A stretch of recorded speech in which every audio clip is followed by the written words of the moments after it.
All right, welcome to the weekly roundup. This is a classic parsha, one that is familiar to a lot. This is one of my favorite. So the parsha opens up talking about the menorah lit by Aaron HaKohen. Aaron was upset. Every leader of a tribe gave a present to the building of the Mishkan, of the temple, and he was left out, and he was left upset, and Hashem said, don't worry, I'm going to give you something that's even greater for them. It's going to last forever, and that is the kindling of the menorah. Now, how does the kindling of the menorah last forever? Because we have Hanukkah. It was another present that Hashem gave to Aaron and to his tribe. But no, I'm sorry, that's not a present that Hashem gave to Aaron. But the kindling of the menorah itself lasts forever. We still do it today. And it reminds us of Aaron. So Aaron is always recalled in our mind at least once a year. Now, the menorah they had in the Beis Mikdash had 7 branches. We follow the opinion. What did the menorah look like? We follow the opinion of the Rambam. So if you go to the old city in Jerusalem, they have a picture of, the Temple Institute makes a bunch of, they made all the vessels for the Holy Temple. I don't know if you guys ever go there. Temple Institute. Chabad has like some issues with some of their choices. I was one time took a trip there in yeshiva, and I didn't know anything about the Temple Institute or exactly what was going on. And the rabbi that took us was arguing the whole time, and I thought he was so rude, which probably was a little rude. But I later found out why he argued with a lot of things. Anyway, if you go to the old city, you'll see in a big case they have a menorah made out of pure gold from one piece, like Michelangelo's David. Yeah, they carved out the entire. David is carved out from one piece of marble. So the same thing over here. God told Moshe to carve out the menorah from one piece of solid gold, which he had a tough time doing. So Hashem said, okay, just throw it into the fire and I'll deal with it, which he did. But later on, we knew how to do it. The one they have in the old city is the branches are curved. You guys know that, right? So you have the middle branch, and then the branches are curved out like this. So we hold like the Rambam. The Rambam says the branches were diagonal, like this. Both are halachically acceptable, but we hold that it's like the one of the Rambam. And the Rambam has a drawing of it. That's why we call it the Rambam's menorah. The menorah in the Beis Mikdash had 7 branches, as opposed to the 8 that we have on Hanukkah. The menorahs they had, there was one big menorah. It wasn't so big. It's like 10 feet tall, maybe 9 feet tall. The one they had inside the Heichal, the big structure inside the Holy Temple, that had 7 branches. But there were also menorahs in the courtyard. And in the courtyard of the Holy Temple, the courtyard of the Mishkan, actually I don't know about the Mishkan, but in the Holy Temple they had some. And those supposedly I think had 8, maybe they had different numbers. So just FYI, if you ever get one of my quizzes that say how many branches were the menorahs inside the Holy Temple, it will be a bit tricky because sometimes there were 8, sometimes there were 7. But the one in the actual temple, the one that Aaron lit, had 7 branches. And the 7 branches correspond to the 7 types of Jews, right? Some Jews are more chesed, gvura, teferes, netzach, hod, yesod, malchus. You might be, what does that mean? That some of us have more dominant character traits than others. So it was Aaron's job was to light up the Jew. He lit up the menorah, he lit up the Jew. No matter what kind of Jew you were, Aaron was able to light you up. That's why when Aaron passed away, he was mourned longer than Moshe himself was, because people really had no connection to Moshe. Oh, a little trick. I know that I've spoken this before. Even Moshe's children didn't have a connection with him. That's why Moshe's children, we don't really know much about them. They certainly didn't become Torah giants. In fact, their grandson, one of the grandchildren, became a pagan priest. But he didn't have much of a connection to them. He lived in the ivory tower, so to speak.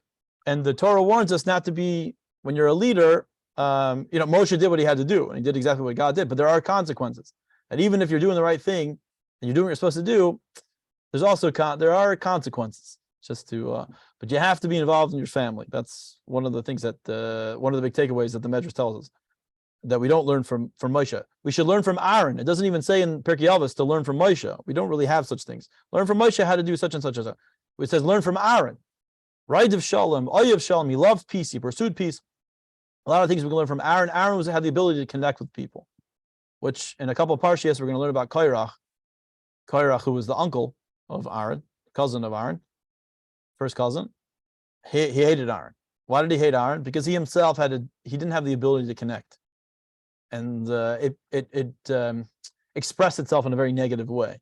It was a jealousy, but Aaron had an ability to connect. Anyway, Aaron, you got to be like Aaron. Aaron had an ability to light up people. We all have a bit of Aaron in ourselves. Classic Hasidic idea. Anything that's mentioned in Torah means you also have it within yourself, even though it might be specifically speaking about a Kohen or a Levi or another tribe that you're not from. Nevertheless, the fact that the Torah tells you about it and teaches you about it shows that you have that capability within yourself. So we all have that capability, no matter, even if we're more of a Gvura type of Jew, more disciplined, we have the ability to give and be more chesed. We might Gvura Yisod is to do with connection. One of the Sfirot is Yisod, the ability to connect. We all have that ability within ourselves. We just have to bring it out. Now, let's get a little bit into the parsha. It said very interesting lines from today's Chumash. It says that Moshe told Aaron how to light the menorah. And it said Aaron did as he was told, and he followed directions. Didn't need to tell us that. We assume. I would assume Aaron followed directions. I don't think he made up his own whatever. But the Behaalotecha says, what's that seemingly superfluous line that Aaron followed exactly what Moshe said? To tell us that on the first day when you do something, you get something excited, you get something new, you get very excited about it. Behaalotecha says that Aaron lit the menorah for 39 years, and every day was like as if he was lighting it for the first time. He was excited to do it every single day. Obviously, a lesson for us to try to be excited about doing mitzvahs every single day. How do we do that? So Chassidus actually goes into great depth and has many Chassidic discourses, Maimarim, as they're called, about how to be excited about a mitzvah every single day. And the truth is, it takes meditation. You have to understand that a mitzvah is actually above time and space. And so therefore, it's not tied down to a specific time and space. So you're able to connect you're able to be beyond time and space. And therefore, you can be every single day because a day doesn't matter to you. Whatever, we'll one day get into all what that means. Behaalotecha is a very interesting person. Rabbi Levi Yitzchak Behaalotecha was a mechutin. He was one of the Talmidim, one of the students of the Maggid of Mesrich. He was the oldest. Either the oldest or the second oldest. And he was mechutin. He was in-laws with the Alter Rebbe. And they had what happened? The Alter Rebbe's daughter married the Behaalotecha's son in Zlobin. It was called the Zlobin or Chasana. And the Behaalotecha was known to be he looked at everything in a positive way. A few famous stories. I'll give you one. He once saw a Jew smoking on Yom Kippur. And he goes up to the Jew and he says, "Oh, Rabbi Yid, you must have forgotten. Today's Yom Kippur." And the Jew said, "No, I didn't forget it was Yom Kippur." And he said, "Oh, you must have forgotten you're not allowed to smoke on Yom Kippur." He says, "No, I didn't forget. I knew that." And he turns, Rabbi Behaalotecha looks to Shemayim, looks up to heaven and says, Hashem, even in such a state, a Jew cannot lie. How beautiful that is. Whatever. Which reminds me of a different story, a little bit of a joke. There was once 3 brachim in Panovich that were smoking cigarettes on Shabbos. You guys heard me told this joke. Smoking cigarettes on Shabbos in their dorm. And in walks the Rosh Hashiva. The Rosh Hashiva says, what are you guys doing? Today's Shabbos. Did you forget today's Shabbos? He said, "No, we didn't forget it was Shabbos." "Did you forget that you can't smoke on Shabbos?" "No, we didn't forget. You can't smoke on Shabbos." "So what's the problem over here?" And they said, "We forgot to lock the door." That's it. Whatever. It's a Chassidic joke. Anyway, that's what the Behaalotecha said. You got to have a chayas and excitement to do Torah mitzvahs every single day.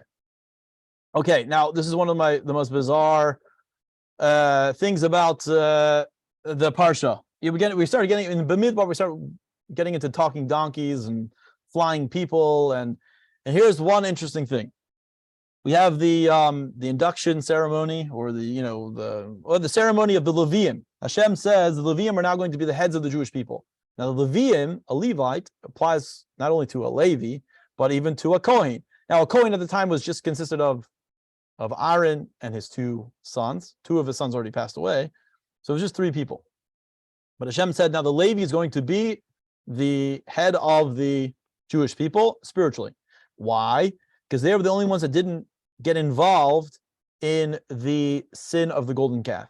So they have a spiritual hierarchy, something much spiritually greater than the rest of the Jewish people, and so therefore it expresses, Hashem is expressing that as you're now the heads, spiritually the heads of the Jewish people. So they had to have a ceremony to become the official spiritual heads of the Jewish people.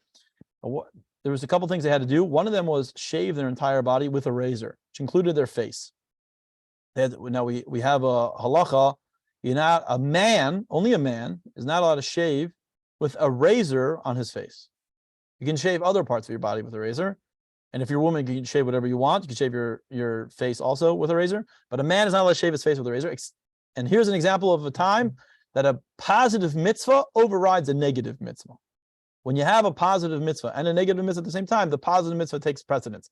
The most common example of that is a bris milah, is a circumcision on Shabbos. So on Shabbos, you're not allowed to make a choivel. You're not allowed to make a wound, which to tell you, you're not even allowed to kill like a bug, because it can cause a wound. You can't kill a bug on Shabbos.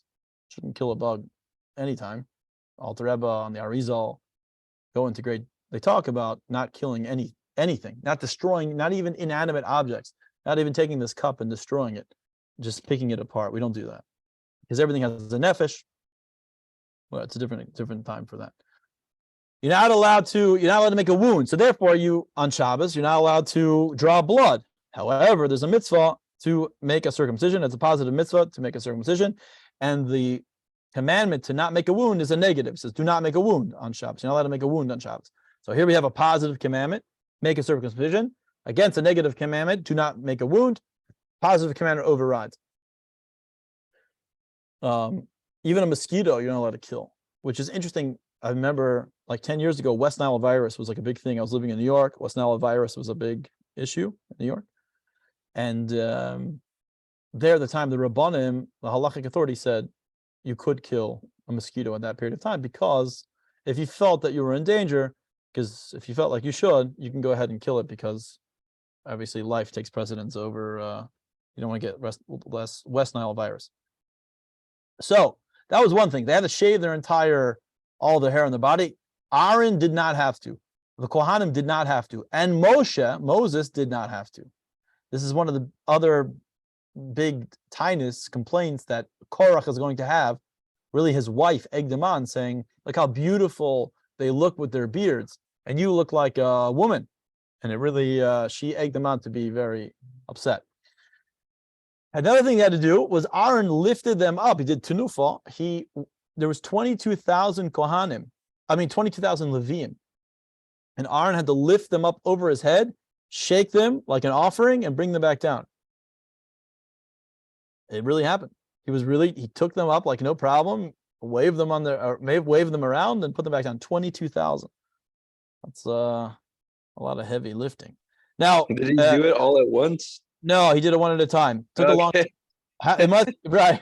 That would be even more fantastical. The fact that Aaron, first of all, 22,000. Let's just talk about 22,000. They were the smallest tribe. The tribe of Levi was the smallest tribe with 22,000. Why did they only have 22,000?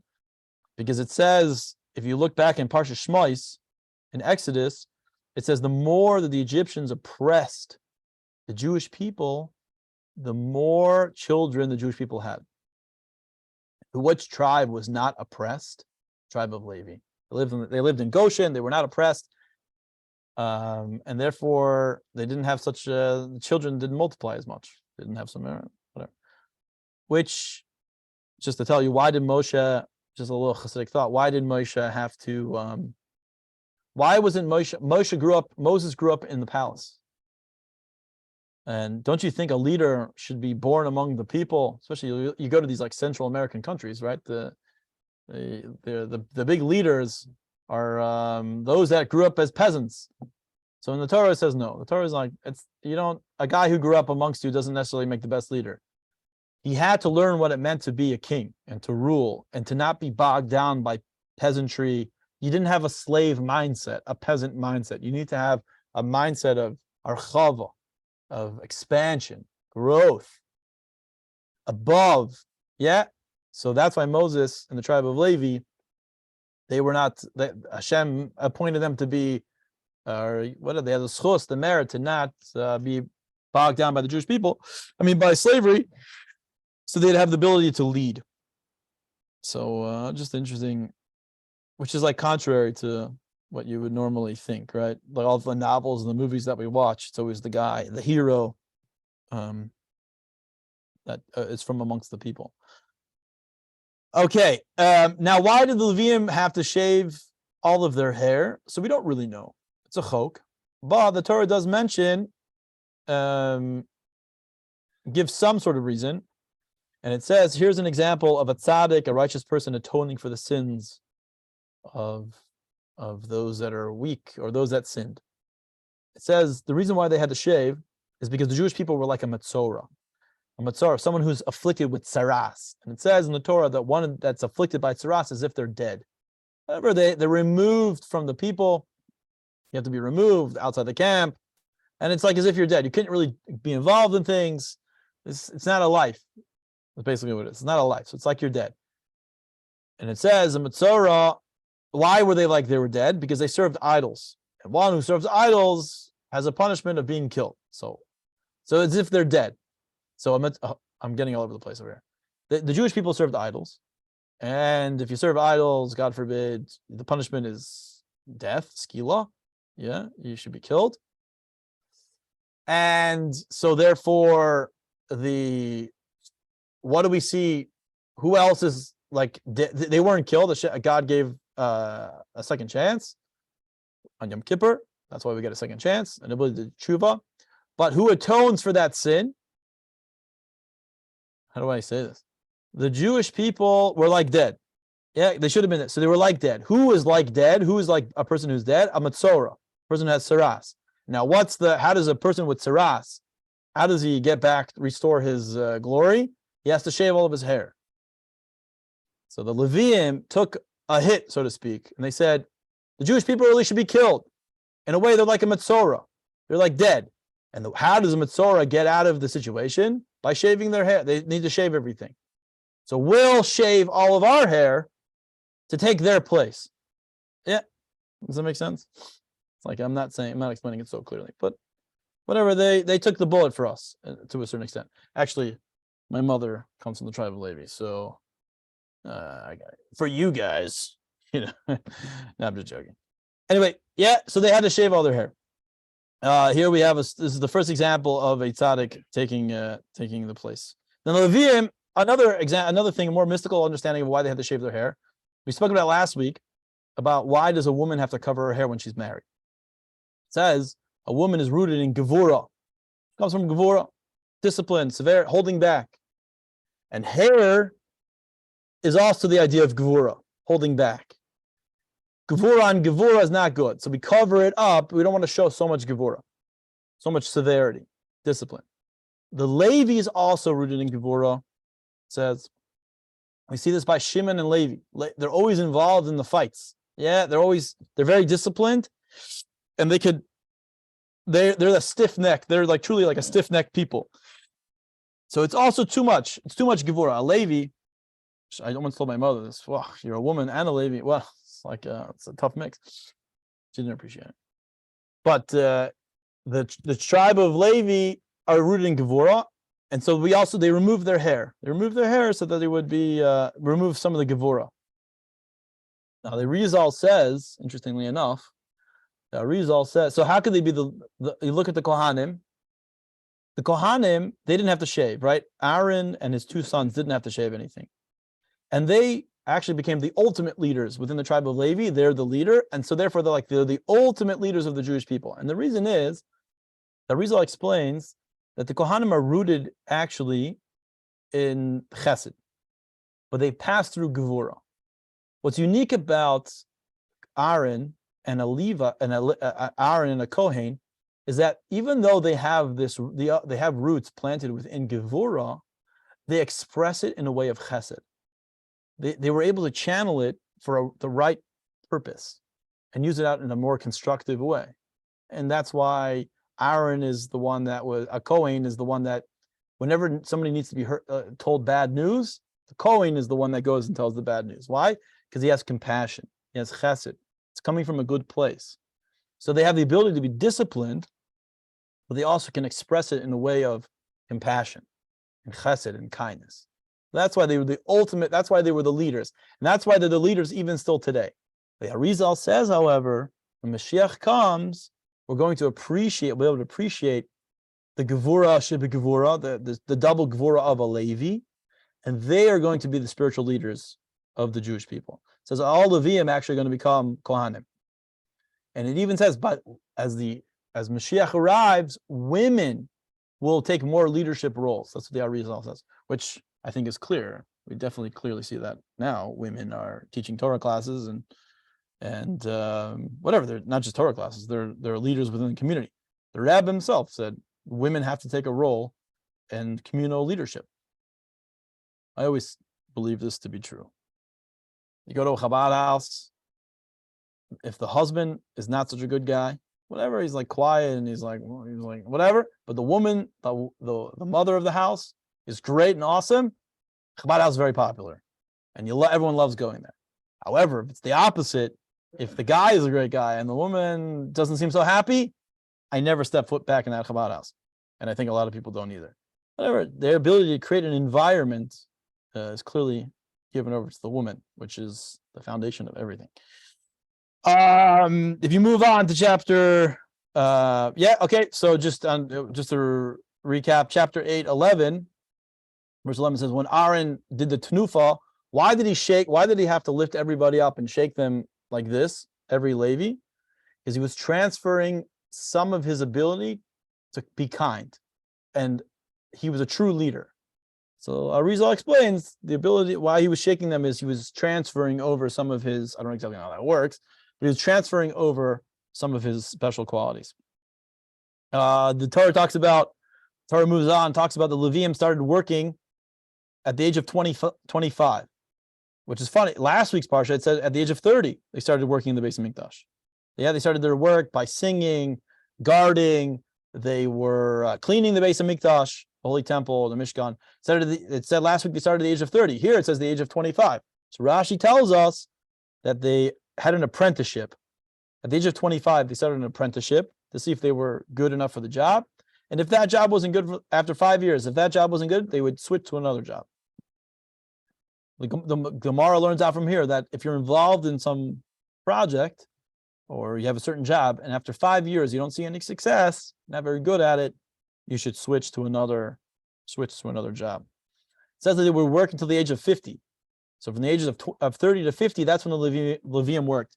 The truth is they didn't, it's not that they worked till the age of 50. They could work longer, singing, again, playing music, whatever their job was.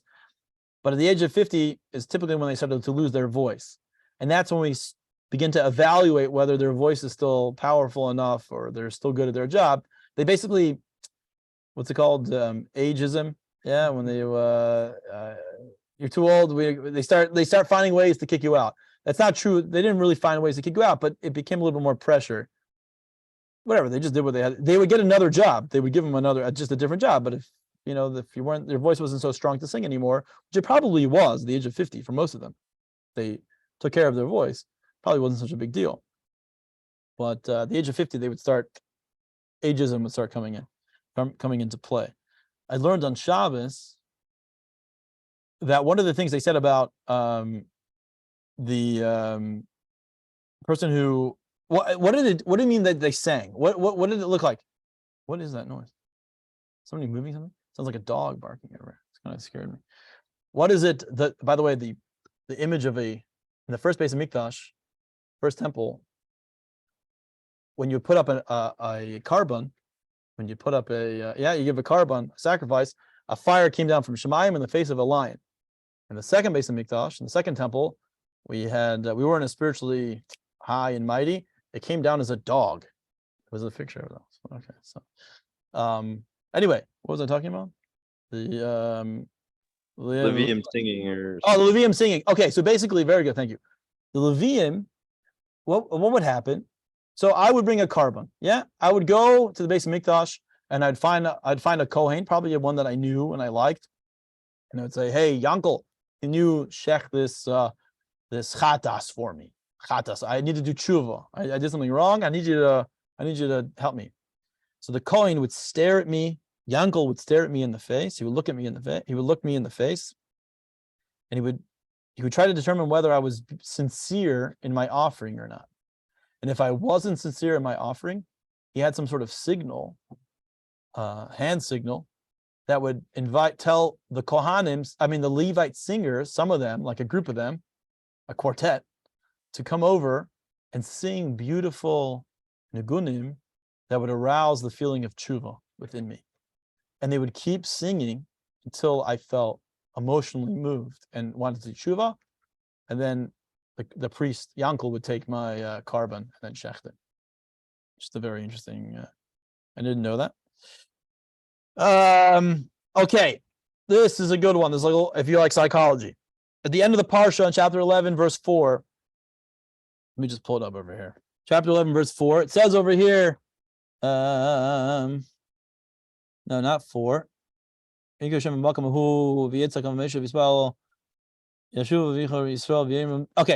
yeah, the Jewish people complained to Moshe. They gathered together and they complained to Moshe and they said, who's going to give us meat? Where's the beef? Famous line. Where's the beef over here? And they said some weird line. We remember the fish that we ate for free in Egypt. So they didn't eat fish for free over there. They had to work very hard, and then they got fish. And they didn't really get fish. They were fed like matzah. They were fed like food that they didn't exactly eat fish. They had matzah usually, because it digested slowly and it was much cheaper. Then it says, they started complaining about the man and whatever. So what is this? What does it mean that they were like, where's the beef and where's the free fish? So Rashi explains, or the Medrash tells us, that when they said the where's the free, back in Egypt we ate fish for free, means we were free from making brachas. We were free from doing mitzvahs. We started complaining. The yoke is becoming too much for us. So many rules and regulations over here. This is not what we signed up for. Then they said something very weird. They said, "V'ata nafshenu yavesha ein kol bilti asaman einenu." No, that's not what it is. No. 11:6. Yeah. V'yishma Moshe sa'am beichel b'shpechaisav. It said Moshe heard the Jewish people crying by their families, weeping by their families. What does it mean, weeping by their? It's such a weird line. He saw them weeping. Why by their families? So Rashi explains that the Jewish people were yearning. This whole thing doesn't make any sense. Where's our meat? Where's our basar? Where's our flesh? We're crying by our families. It was a weird line. And what Rashi is explaining is the Jewish people were not talking straight. What we were saying was, when it means we were crying by our families, it means we were yearning to cleave to our families in a sexual way. Incest, Rashi explains. That there was a certain incest that they were, before the giving of the Torah, we were allowed to just, be intimate with whoever we really wanted to be intimate with. And we were cleaving back for those days of like sexual freedom. And it expressed itself in a way of incest. Like, I want to be able to be with my aunt, marry my aunt, live with my aunt, or a sibling or whatever. But they knew they couldn't say it. They couldn't say it properly. They couldn't bring themselves to say it. So they said, Moshe said, I heard them weeping by their families. We want meat. We want free fish. We want meat. We want flesh by our families. Rashi's saying over here that when a person's hurt, when they yearn for something, but they're very uncomfortable with saying it to you, it comes out in a bizarre way. And you have to be able to read through the lines.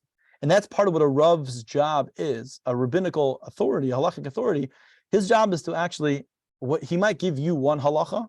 If you have a question and another person comes after you and has the same question, you can get two different answers, because he has to peel through the layers. Where is this person holding? Who is this person? What are they really trying to tell me? Where are they really coming from? And it might be different from another person. That you have to be able to read through the lines. You don't just take their words, like you see in politics on television. Yeah, they dissect a word that a person said. A person, they misspoke. He's not really meaning what he says. What is he really trying to say? And you have to really know what he's trying to say, because he's going to act however he wants to act. He's going to tell you one thing, but he's going to act the way he wants to act. And you got to know how he's going to act. That's much more important to get to the bottom line.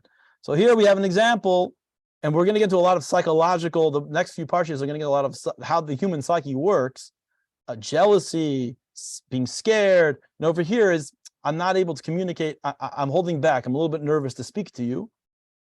Rashi says over here, you have to be able to read through the lines.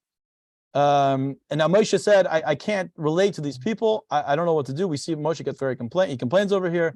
So God says to him, go gather 70 elders, and you'll run the country, so to speak. You'll run the nation with these 70 people. So here we have 70 elders plus Moshe, 71. And that's the body of our government. The Jewish government always consisted of 71 Sanhedrin, 71 elders. That they made up the body of the government. This is the beginning, the predecessor. This is the first time we see such a thing. And I'll just end over here. I know we're a little bit late. Moshe had an inability to relate. He made a complaint. He says, I don't know what to do with these people. And Be'eni Moshe Ra, it looked very bad in Moshe's eyes. The Medrash tells us that Moshe said, I don't know, I can't relate to their ability to yearn for meat. I don't understand. We have man. I don't understand why they yearn for meat on a very simple level. Yeah, not this whole flesh and connecting with people, incest and all these different things, but they're wanting of meat. The Medrash tells us that Moshe was a vegetarian. He didn't eat meat, and he was unable, because he felt he was unable to elevate meat. So I don't understand why these people want meat. Why do they want meat? You can't elevating meat is very difficult. Even physically, well, not physically. The reason why meat is like a little bit more difficult, it's very enjoyable, but spiritually, to be able to extract the sparks of Kedusha inside requires a tremendous amount of meditation and a high level. Moshe said, I'm staying away from it. Man is much easier for me. And Moshe actually said, you should keep it away from the Jewish people as well. And God said, no, the Jewish people want meat. I'll give them meat. He's going to give us slav. He's going to give us quail, and we're going to hate it after a while. But Moshe, we hear the Medrash tells us, tips us off that Moshe was a vegetarian. He stayed away from meat. Now, we don't stay away from meat for moral reasons in Judaism. In fact, there's 3 times a year you're required to eat meat. And it seems clear that Moshe ate meat at those periods of time. Pesach, Shavuos, and Sukkot, you have to bring a carbon. Everybody has to bring a carbon. You have to eat meat. Well, Pesach for sure. You have to have the carbon Pesach. But this staying away from meat and not being overindulgent in meat or indulging in meat, certainly not having it during the week, is a very common Jewish practice. And it seems very clear that Moshe himself was a vegetarian. So if you want to know if vegetarian's Jewish, it was good enough for Moshe. But this is another example that you saw Moshe didn't really relate to the Jewish people. He couldn't, in a way, he could relate, but he couldn't relate. Which will express itself in the inability, that why we didn't daven for him so long. We didn't cry for him for so long. We cried for him a long time, a whole month, but not like Aaron. If you want to have an effect on a person, you have to be able to relate to them. Yeah, that's something that you keep in mind. Okay, I have to stop here. Anybody have any questions? Yeah, so is the meat on Shabbos the same level as meat on Yom Tov? Ooh, it's on the same level. Well, yeah. Is the chayiv on the same level as the Shalosh Hagan? Yeah, well, actually, on Shabbos, okay, actually, it's higher. On Yom Tov, it's higher. It's more important to have meat on Yom Tov than it is on Shabbos, because it says you should be samachta b'chagecha. You should be joyful on holidays, on Yomim Tovim, and aim simcha ela b'basar v'yayin. And it says you only have joy if you have meat or wine. On Shabbos, there's no inyan of simcha. There's no theme of joy. It's actually just about elevation, menucha, connecting with Hashem. But in terms of joy, that's specifically with a Yom Tov. So it's more important to have meat during a Yom Tov than it is on Shabbos. And on Shabbos, it says you can fulfill your obligation of having a su'udah, a festive meal, with fish. Fish is considered as if you already had a very festive meal. In the Gemara and the Talmud, whenever they want to talk about a big su'udah, a big meal, very often talks about fish. Just doesn't talk about meat necessarily. Yeah, Vilmi, you had a question? Or are you just saying hi? No, I just Oh. can't get to it. The thing that you said about women and the Gevura, that makes a lot of sense to me. But like the whole covering of the head, is that something that women do before they get married, or No. is that something that's even like okay to do? I don't. Oh, very like, good question. So Yeah. women don't, yeah, you only do it once you get married. Once a woman gets married, and then is it okay to do before a person's married? Well, I mean, women wear like hats, as like a style, but to do it for because to cover the Gevura, that's not a practice. It's not an accepted practice, so we don't do it. If it's not a communal practice that's accepted, we actually stay away from such things. And as Jews, we don't try to introduce more difficulty into the community, something that's than we should. That's actually that's a halacha. We don't try to make more problems. That's why a nazir, we explained last week, a nazir has to bring a carbon chatas, he has to bring a offering of like a sin offering when he's done, even though because he stayed away from enjoying God's pleasures, wine and whatever, really wine. God wasn't so happy with a nazir necessarily, so we don't introduce new things. Anybody have any other questions? Moishi, good to see you, man. It's been a while. Okay, Sarah. All right. Wow, we got some new people. Lynn, good to see you again. Menachem, great. Okay. Rabbi, Yeah. good to see you too, brother. Good. I feel like it's been a while. It's good to see you. maybe you've been on it, just haven't called your name. Yes, that's what it is. Oh, okay, sorry. Okay, I do need to run. I'll see you guys. All right. There's a women's only class tonight, Tanya. I'm not sure about Rambam. And then Rabbi David Burke is going to start giving a class Tuesday. Hasidic insights into Tanakh, I believe. He might start with Parsha, but that should be the thing. But women's class tonight, 9:30 p.m. It's a little bit late, I know, Eastern, but it's Chavi Brook, who's the shlucha in Montana, head shlucha of Montana. She adopted 5 children. Very fascinating lady. She's very good at teaching. And so for all you women, you can join. Not you men. Okay. Enjoy the rest of the Thank day. you. Yes.